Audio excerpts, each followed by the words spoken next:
하나님의 말씀 보도록 하겠습니다. 하나님의 말씀은 신약 성경 마태복음 5장 1절부터 12절까지에 있는 말씀입니다.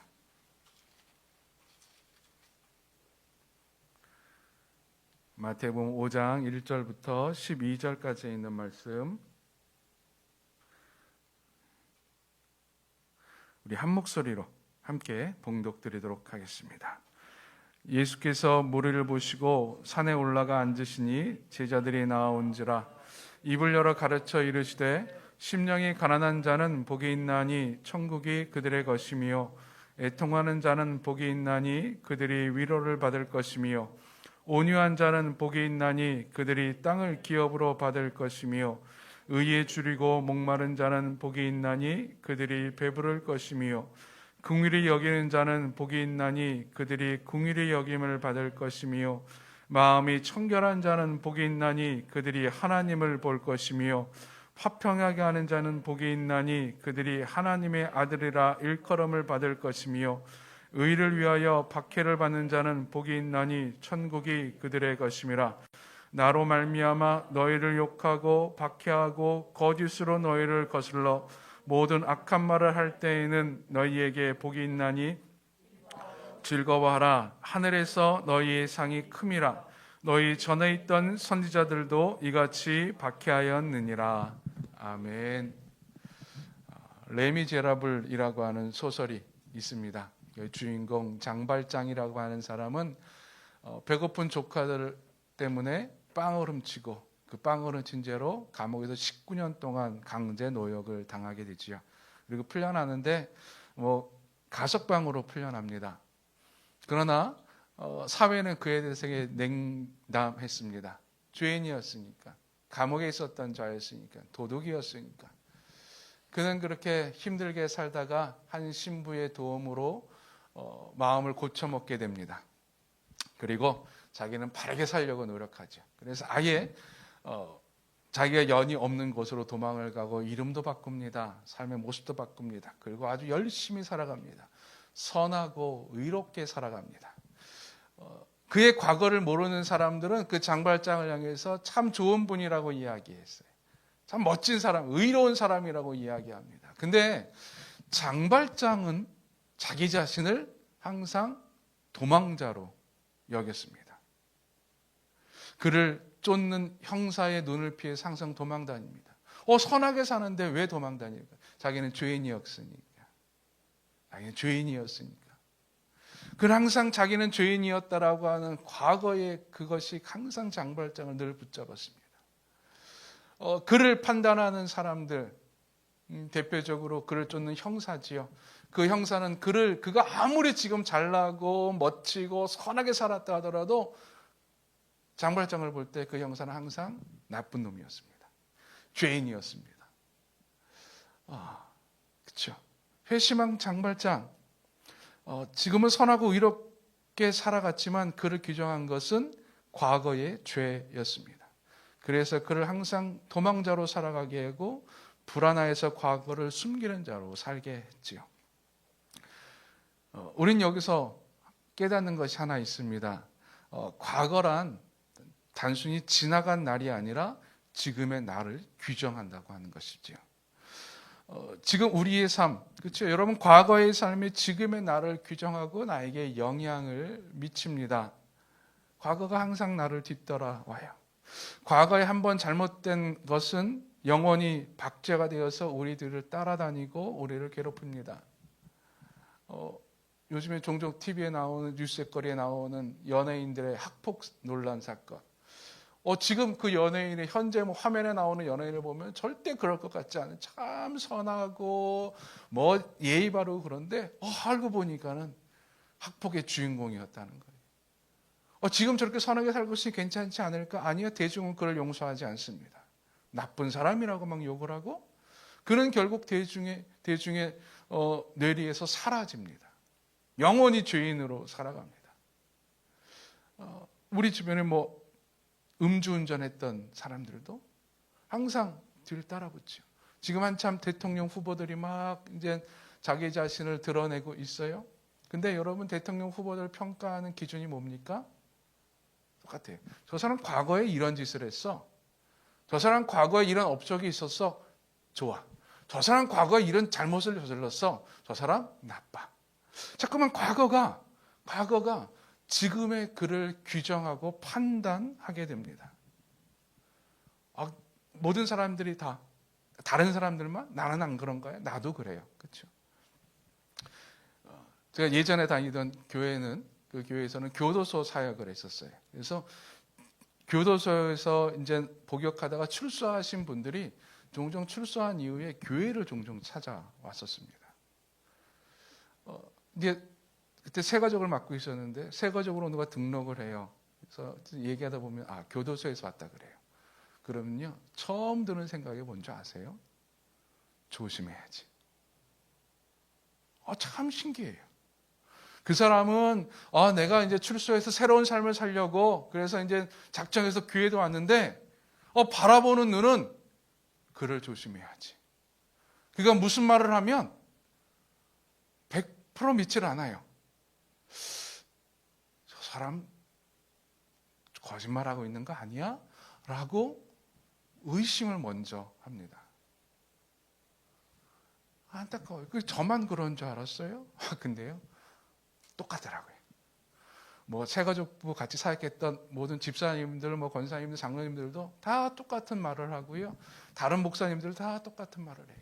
교도소에서 왔다 그러면, 교도 출소하고 왔다 그러면 일단은 경계부터 한다는 거예요. 일단은 조심해야 된다고 하는 거예요. 그것이 당연하다고 이야기를 합니다. 우리가 그렇게 사람들을 판단한다면 나도 그렇게 판단을 받고 있지 않겠습니까? 그래서 과거에 한 번 실수, 한 번의 잘못은 영원한 잘못이 되고 절대 씻을 수가 없습니다. 그래서 우리는 살펴보면은요, 우리는 지금을 살고 있지만 꼭 보면 과거를 살아가고 있는 거예요. 과거로 지금을 살아가고 있는 것이지요. 우리는 그렇게 살고 그렇게 판단을 합니다. 그럼 여러분, 우리 주님은 어떠실까요? 우리 하나님은 어떠실까요? 혹시 우리 주님도 나의 과거를 통해서 지금의 나를 규정하고 판단하지 않으실까요? 만약 주님이 과거의 삶을 통해서 지금의 나를 판단하고 평가하신다면 여러분 지금 나는 과연 주님께 인정받을 수 있겠습니까?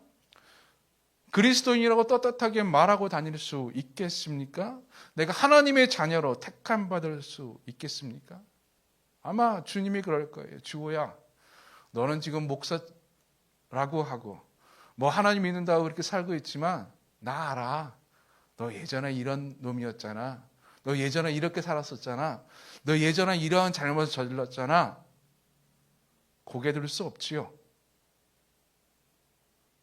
말할 수 없지요. 넌 안 된다고 분명히 하나님께서, 우리 주님께서 그렇게 판단하실 겁니다. 근데 여기 한 가지 은혜가 있어요. 우리 주님은 과거의 삶으로 나를 규정하지 않으신다는 겁니다. 우리 예수님은 지금의 모습을 보시고 지금을 살아가길 원하십니다. 우리가 묵상하고 있는 팔복이나 이 산상보훈에 있는 말씀, 여러분 곰곰이 묵상해 보면은요, 이 산상보훈에 있는 말씀, 이 팔복에 있는 말씀은 과거의 삶을 이야기하지 않아요. 예수님께서 팔복을 선포하실 때에 너희가 예전부터 심령이 가난했던 자들은 복이 있나니라고 말하지 않아요. 예전에 애통했던 자들은 이라고 말하지 않아요. 너희는 예전부터 소금이었다라고 말하지 않아요. 너는 예전에 빛이었다라고 말하지 않아요. 예수님께서 말씀하시는 것은 지금이에요. 지금 심령이 가난한 자는 복이 있다고 말해요. 지금 너희는 세상의 빛이다. 지금 너희는 세상의 소금이다 라고 이야기하십니다. 예수님께서 원하시는 윤리는요, 과거에 살았던 윤리가 아니라 지금의 윤리라고 하는 거예요. 내가 과거에 열심히 했던 것이 아니라 지금 열심히 하는 거란 거예요. 내가 과거에 열심히 주님을 믿었던 그 믿음의 신앙이 아니라 지금 내가 믿는 믿음이라고 하는 것입니다. 예수님께서 원하시는 것, 예수님께서 보시는 것입니다. 그래서 예수님은요, 우리 주님은요, 내가 과거를 살기를 원하지 않으세요. 즉 과거의 죄나 과거의 잘못이나 과거의 잘남에 내가 연연하고 거기에 끌려다니기를 원치 아니하십니다. 주님 보지 아니하세요. 주님 판단하지 아니하세요. 그래서 그리스도인의 윤리는요, 내가 과거의 잘못 때문에 지금 판단받지 않는 것이고, 내가 그래서 다른 사람을 판단하는 것이 아니고, 그래서 내가 지금 살아갈 때 나의 실수, 나의 잘못도 내가 극복할 수 있는 겁니다. 만약에 과거의 잘못으로 나를 판단한다면 내가 지금을 얼음판처럼 살아야지 돼요. 항상 소금으로 살아야 돼요. 빛으로 살아야 돼요. 내가 조금 삐끗해서 어둠이 내 삶에 들어왔다. 그럼 나 이제 끝이에요. 더 이상 안 돼요. 왜? 과거로 판단하고 평가받으니까 내가 지금 어둠의 삶을 살아가고 있고 어둠의 모습을 간직하고 있다면 그것은 좀 있으면 내 과거가 되죠. 그걸로 내가 판단하게 돼요. 그래서 내가 지금 아무리 빛을 비춰도 너 예전에 어둠이었잖아. 너는 더 이상 세상의 빛이 아니야. 가 돼요. 그러나 예수님께서 보시는 것은 지금의 모습이기 때문에 내가 지금 실수를 했어요. 소금이 맛을 잃었어요. 내가 지금 그 빛을 잃어서 어두움이 됐어요. 근데 예수님은 거기서 넌 끝이 아니라 그래 다시 한번 해. 너는 세상의 빛이야. 내가 다시 빛을 비춰요. 그러면 예전에 어둠이었던 것들이 예수님께서는 상관하지 아니하시는, 보지 아니하시는 거예요. 그래서 지금을 살아가게 하고 미래를 보게 하는 것이지요. 예수님이 원하시는 윤리, 과거의 삶을 평가하는 것이 아니라 지금을 살아가는 윤리입니다. 여러분 지금을 살아갈 수 있기를 간절히 축원드립니다. 지금의 모습으로 바라보십시오. 이 예수님께서 보시는 과거가 아닌 지금의 삶을 살아가는 우리의 그리스도인의 윤리, 그래서 이 그리스도인들을 향한 예수님께서 선포하신 복 있는 자의 두 번째 모습입니다. 오늘은 애통하는 자는 복이 있나니 4절에 있는 말씀인데요. 애통하는 자, 누가복음에 보면은 같은 본문이 지금 우는 자는 복이 있나니 라고 말하고 있습니다. 즉 애통하는 자, 즉 우는 자의 같은 의미라고 하는 거예요.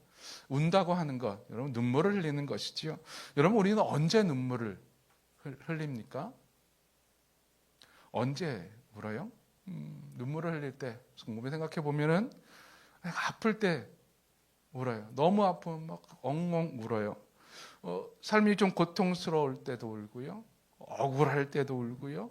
슬플 때도 울고요. 처량할 때도 울고요. TV 보다가 울고요. 음악 듣다가 울고요. 영화 보다가 울고요. 소설책 읽다가도 울어요. 심지어는 하품할 때도 눈물을 흘려요. 그러고 보니까 참 눈물 참 많이 흘려요. 참 많이 우는 것 같아요. 애통하는 것, 지금 우는 것이라고 하는 것이 모든 것을 다 이야기하는 걸까요? 다 소설책 보고 눈물을 흘리는 것, 지금 우는 너희는 복이 있다. 소설책 보면서 애통해하는 너는 지금 복이 있다라고 말하는 걸까요? 그 의미는 아마 아닐 겁니다. 그렇죠? 상식적으로 우리가 그냥 그 생각해도 TV 드라마 보고 눈물을 흘리면서 안타까워하는 것 보고 예수님이 그래 너 지금 복이 있어 라고 말씀하실 것 같지는 않아요. 그러면 이 애통한다라고 하는 것은 어떤 의미일까요? 이것은 단순히 생물학적 현상, 고통이나 본능을 통해서 눈물을 흘리고 우는 것만 이야기하는 것이 아닙니다. 혹은 감정적 현상으로 우는 것을 이야기하는 것도 아닙니다. 이별이나 억울함이나 지금 상황 때문에 감정이 동해서 우는 것, 이것만이 아니라 이성적으로 함께 슬퍼하고 아파하는 모습입니다.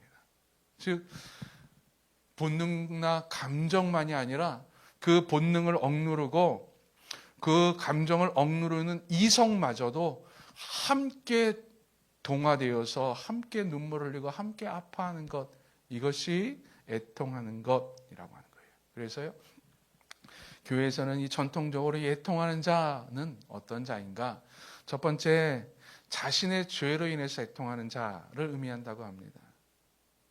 내가 보니까 내가 하나님 앞에 죄인이에요. 하나님 앞에 거룩하게 나아가지 못해. 그래서 나의 처지를 보고, 죄인된 처지를 보고 나는 왜 이럴까 라고 애통해하는 그것을 애통하는 자의 첫 번째 모습이라고 이야기합니다.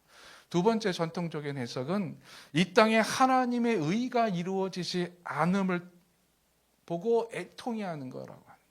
즉 이 땅의 온갖 불의와 잘못된 모습들을, 부도덕한 모습 보고 이게 하나님의 뜻이 아닌데 라고 하면서 애통해하는 것, 이것을 전통적으로 애통하는 자의 모습이라고 이야기합니다. 즉 우리가 애통한다고 할 때는 어떤 단순한 느낌보다는, 그리고 자기 자신에 국한된 것이 아니라 애통하는 것은 확장된 자아예요. 그냥 일반적으로 보는 자아는 나는 아픈 것, 배고픈 것, 고통스러운 것, 그런 것 보고 보는 거예요. 근데 확장된 자아는 객관적으로 나를 보는 거예요. 그래서 죄인된 나를 보고 애통해할 수 있는 거죠. 확장된 자아는 그저 객관적으로 나만 보는 것이 아니라 나와 함께 있는 이웃을 함께 보는 거예요. 나와 함께 이 땅, 발로 밟고 있는 이 땅, 이 공동체를 함께 보는 겁니다. 그래서 애통하는 자라고 하는 것은 단순히 나에 대한 애통이 아니라 이웃을 향한 애통이요, 이 땅을 향한, 열방을 향한 애통입니다. 공동체를 향한 애통으로 확대할 수 있는 것이지. 그래서 여러분, 애통하는 자, 내가 애통하는 자란 무엇이냐? 그저 나를 보고 애통하는 것이 아니라 우리 이웃을 보고 함께 애통하는 자를 말합니다. 예수님께서 원하는 것이죠. 예수님께서 복 주신 자가 바로 그런 사람이에요. 그러면 이 애통하는 자의 성품, 예수님께서 바라보시는 애통하는 자의 그 성품은 어떤 것인가? 왜 애통할 수 있는가? 첫 번째, 예수님께서 원하시는 애통하는 자의 성품은요, 공감입니다. 공감하는 자. 여러분, 애통하지 못하는 사람은요, 공감이 안 돼요. 그죠? 객관적으로 판단합니다. 객관적으로 나의 죄를 봐요. 박주호, 나쁜 놈. 그러면은 객관적으로 봐요. 판단해요. 그럼 나쁜 놈, 여러분 나쁜 놈으로 해서 눈물을 흘릴 이유가 있습니까? 없습니까? 없죠. 여러분, 살인자, TV에 나오는 그 말을 할 수 없는 잔인무도한 살인자를 보고 애통하고 눈물을 흘립니까? 그의 죄를 보고? 아니에요. 나쁜 놈이라고 이제 판단하는 거예요. 그러나 애통하는 것은 그저 나쁜 놈이 아니라 그가 나쁜 놈이 되어가는 그 과정과 그 모습을 보고 함께 공감하는 거예요. 내가 그의 처지가 되어보는 거예요. 즉 나만 보는 자는 절대 애통할 수 없어요. 이웃을 헤아려야 됩니다. 그저 자신의 처지의 슬퍼함에 그냥 눈물을 흘리는 것을 애통한다고 말하지 않아요. 이웃의 슬픔을 보고 함께 슬퍼하는 거예요. 이웃의 아픔을 보고 함께 아파하는 거예요. 이웃의 고통을 보고 함께 고통스러워하는 거예요. 이것이 바로 애통하는 자, 공감하는 겁니다. 예수님께서 원하시는 거예요. 애통하는 자의 성품. 그리스도인의 성품은요, 그리스도인의 윤리는 공감입니다. 즉 저 사람은 나와 다르다가 아니라 저 사람과 나는 같아요. 죄인을 보고 나는 의인이니까 저 죄인과 나는 달라가 아니라 저 죄인을 보고 저 죄인의 처지에 함께 공감하는 거예요. 나도 죄인이야. 그 사람의 마음을 품는 거예요. 그래서 함께 아파할 수 있는 것이죠. 주님께서 공생의 기간 동안에 눈물을 흘린 적이 몇 번 없어요. 근데 그 중에 눈물을 흘린 적이 한 번 계신데 나사로가 죽었을 때입니다. 예수님을 잘 따랐던 가족, 남매 중에서 형제인 나소라가 죽었어요. 그 소식을 듣고 예수님이 찾아가는데 그 자매가, 남아있는 자매가 엉엉 웁니다. 마을 사람들도 함께 막 울어요. 근데 예수님께서 나사로를 장례식에 가신 이유가 뭡니까? 장례식에 그냥 문상하러 간 거 아니었죠. 그 나사로를 살려주기 위해 가셨어요. 예수님이 알고 계셔. 나사로는 지금 죽었지만 하나님의 능력으로 다시 부활할 것이, 다시 살아날 것이라는 사실을 알고 계셨어요.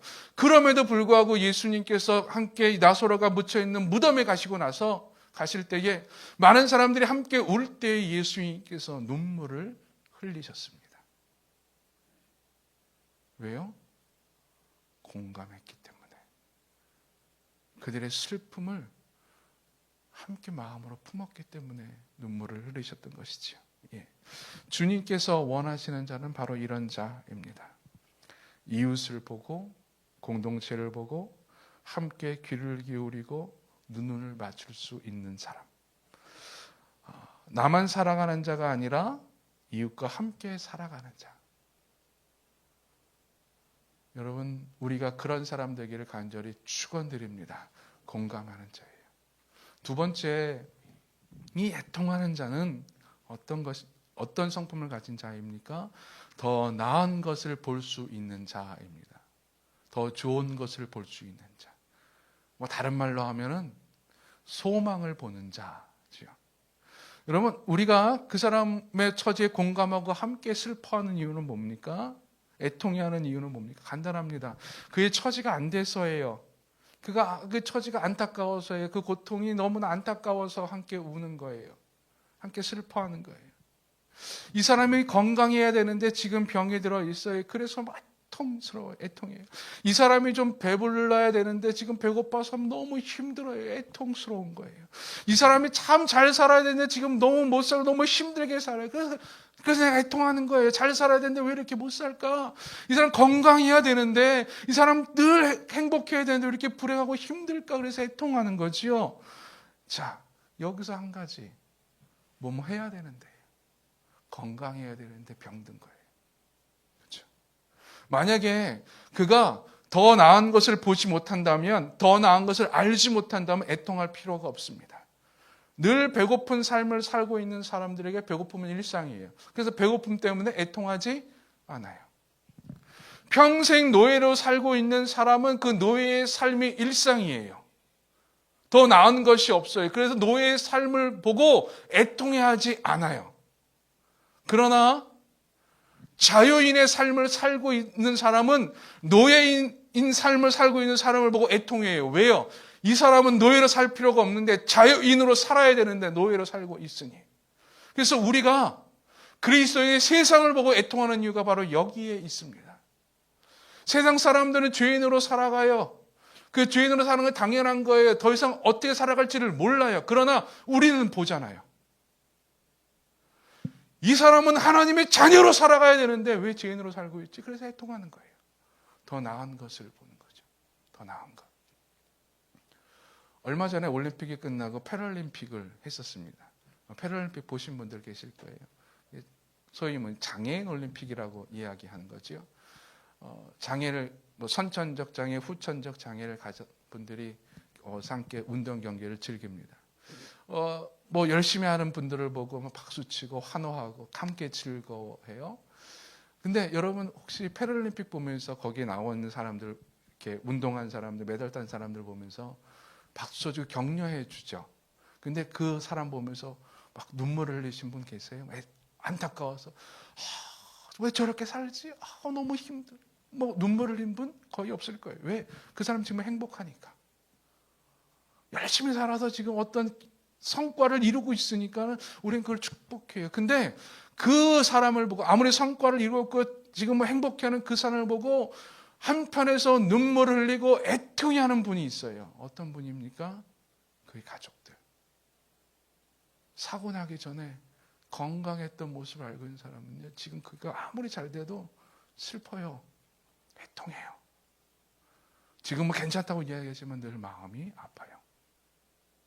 더 나은 것을 알고 있기 때문에. 더 나은 것을. 애통이란 더 나은 것을 볼 때 가능합니다. 그럼 더 나은 것이란 무엇입니까? 그리스도인들에게. 첫 번째 더 나은 것이란 온전함이에요. 좀 유식한 말로 표현하면 창조의 회복이라고 말할 수 있을 겁니다. 예수님께서 공생의 기간 동안에 집중적으로 한 사역이 있어요. 늘 쉬지 않고 했던 사역이 있는데 가르침 사역 많이 있지만 그 중에 하나가 바로 쉬지 않고 했던 사역이 병고침의 사역이었습니다. 예수님은 자신이 쉴 시간도 마다하지 않고 그냥 병든 사람이 찾아오면 그 병든 자를 언제든지 고쳐주셨어요. 심지어는 병든 자를 찾아가서 그 병든 자를 고쳐주셨습니다. 열심히 고쳐주셨어요. 왜요?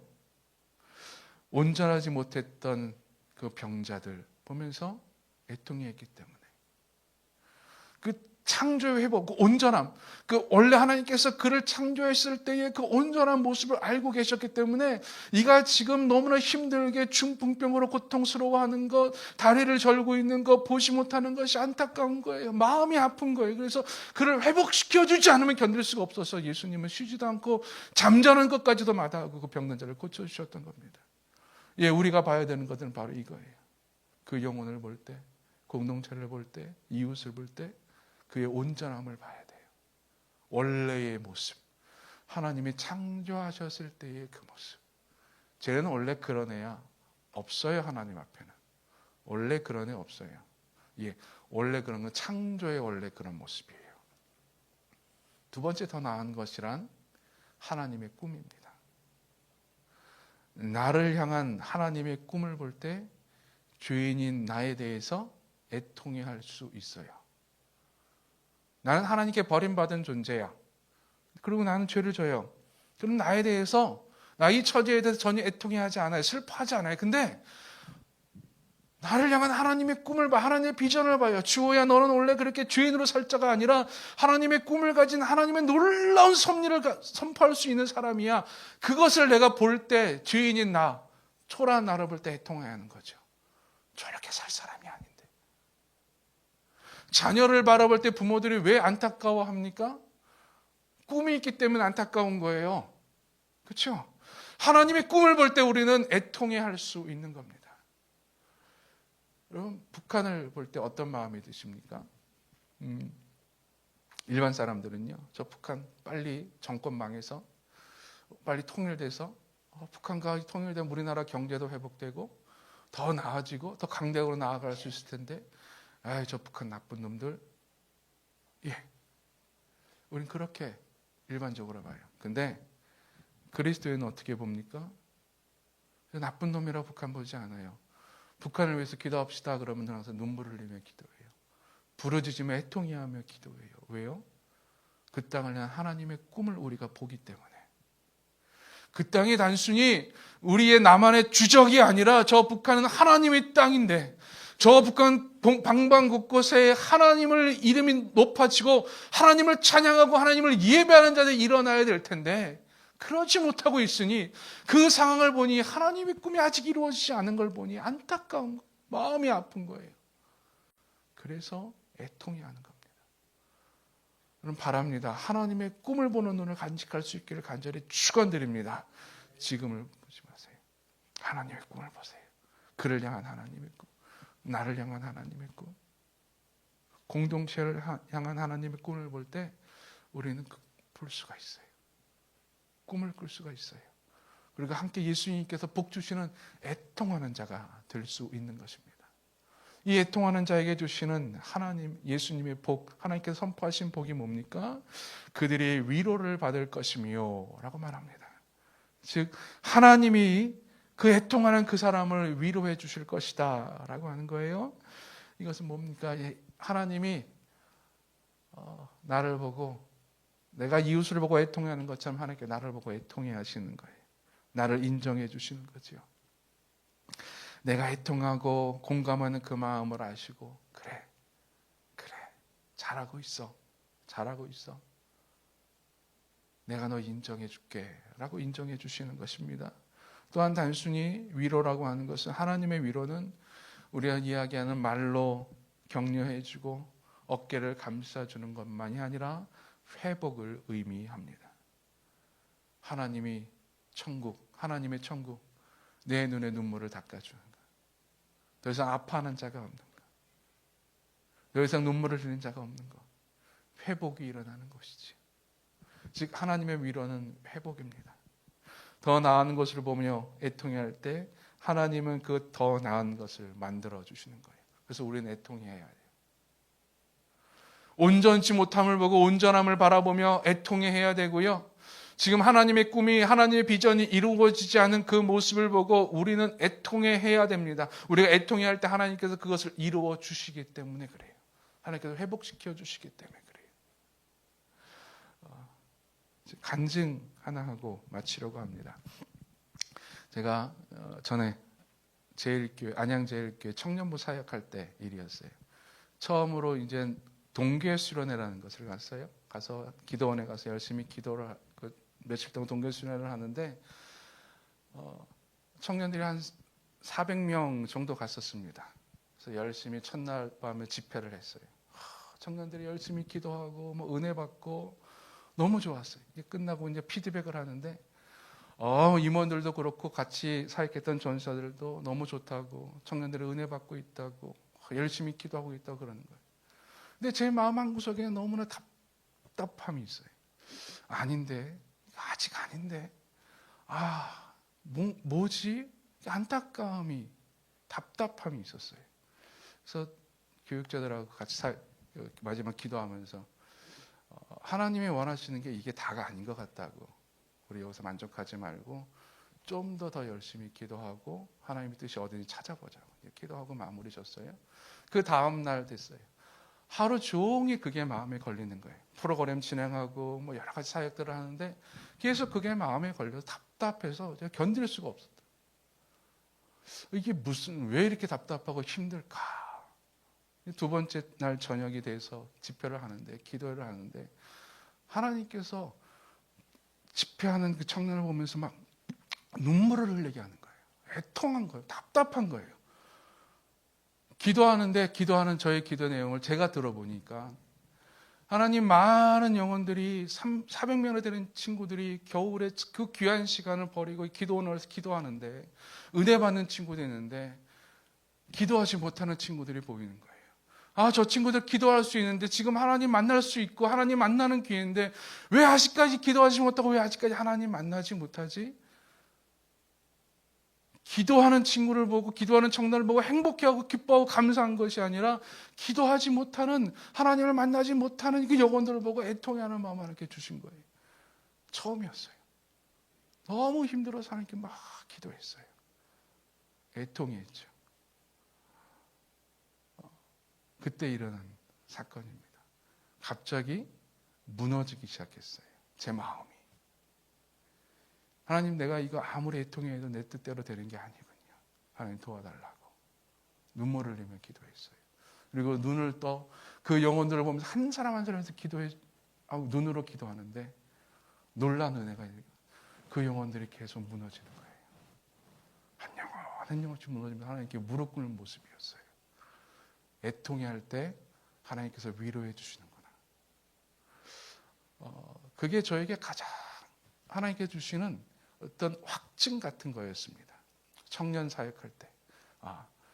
그냥 프로그램으로 하는 것이 아니라, 그냥 끌고 하는 것이 아니라, 내가 그들을 향해서 애통해할 때 하나님께서 해주시는 거구나. 하나님께서 위로를 주시는 거구나.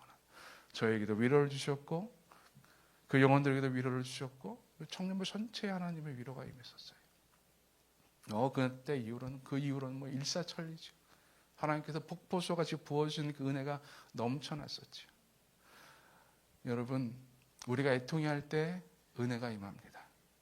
그래서 우리가 힘들다고, 우리가 어렵다고 그냥 포기하고 눈 감을 때는 아무것도 일어나지 않아요. 그러나 우리가 애통해할 때 주님의 역사가 일어나게 될 줄로 믿습니다. 복음이 전해질 때까지 증인된 삶을